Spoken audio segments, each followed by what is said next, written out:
നമസ്കാരം എല്ലാ സുഹൃത്തുക്കൾക്കും ഒരിക്കൽ കൂടി ഫുട്ബോൾ കേൾക്കുന്ന യൂട്യൂബ് ചാനലിലേക്ക് വീണ്ടും സ്വാഗതം. അപ്പോൾ ഗൈസ്, കേരള ബ്ലാസ്റ്റേഴ്സിനെ കുറിച്ചും ഇന്ത്യൻ സൂപ്പർ ലീഗിനെ കുറിച്ചുമുള്ള ഏറ്റവും പുതിയ അപ്ഡേറ്റുകളാണ് ഇന്നത്തെ വീഡിയോയിലൂടെ നമ്മൾ നോക്കാൻ പോകുന്നത്. വീഡിയോയിലേക്ക് കടക്കും മുമ്പ് നിങ്ങൾ ഇതുവരെയായിട്ടും ചാനൽ സബ്സ്ക്രൈബ് ചെയ്യാതെയാണ് വീഡിയോ കണ്ടുകൊണ്ടിരിക്കുന്നതെങ്കിൽ ദയവായി സബ്സ്ക്രൈബ് ചെയ്ത് വീഡിയോ കാണാൻ ശ്രമിക്കുക. അപ്പോൾ ഗൈസ്, ആദ്യത്തെ അപ്ഡേറ്റിലേക്ക് തന്നെ കിടക്കാം. ഇന്നലെ north east United FC versus Kerala Blasters FC മത്സരമായിരുന്നു നടന്നത്. ആ മത്സരത്തിൽ കേരള ബ്ലാസ്റ്റേഴ്സിന് ഒരു വമ്പൻ തോൽവി ഏറ്റുവാങ്ങേണ്ടി വന്നിട്ടുണ്ടായിരുന്നു. 4 ഗോളുകൾ നോർത്ത് ഈസ്റ്റ് കേരള ബ്ലാസ്റ്റേഴ്സിൻ്റെ പോസ്റ്റിലേക്ക് അടിച്ചു കൂട്ടിയിട്ടുണ്ടായിരുന്നു. ഏതായാലും ബ്ലാസ്റ്റേഴ്സിനെ സംബന്ധിച്ചോളം ഈ സീസണിലെ ഏറ്റവും വമ്പൻ തോൽവി തന്നെയാണ് ഇന്നലത്തെ മത്സരത്തിലൂടെ നമുക്ക് കാണാൻ സാധിച്ചിട്ടുണ്ടായിരുന്നത്.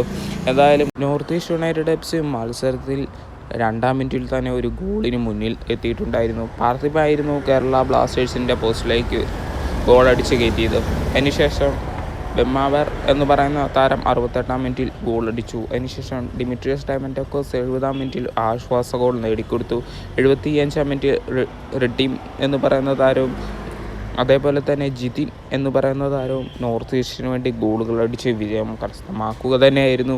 എന്തായാലും ഇപ്പോൾ കേരള ബ്ലാസ്റ്റേഴ്സിൻ്റെ ആശാനായി ഇവാനാശൻ പറഞ്ഞ വാക്കുകളാണ് ആരാധകരെ കുറച്ച് പേരെയെങ്കിലും ദേഷ്യപ്പെടുത്തിയിരിക്കുന്നത്.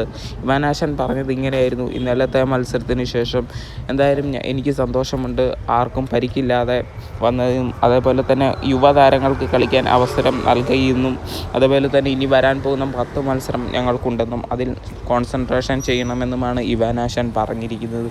നമുക്കെല്ലാവർക്കും അറിയാം, സൂപ്പർ കപ്പ് ഒരു വലിയ ലീഗായിട്ടല്ല കേരള ബ്ലാസ്റ്റേഴ്സ് മാനേജ്മെൻറ്റ് എടുത്തിരിക്കുന്നതെന്ന് ഇതിലൂടെ നമുക്ക് മനസ്സിലാക്കാൻ സാധിക്കുന്നുണ്ട്.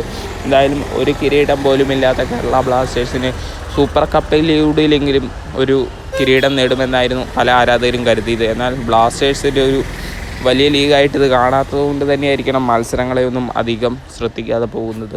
എന്തായാലും ഇവാനാശൻ ഇങ്ങനെ പറഞ്ഞതിലൂടെ ആരാധകർക്ക് കുറച്ച് പേർക്കെങ്കിലും കലിപ്പായിട്ടുണ്ട്. എന്തായാലും വരും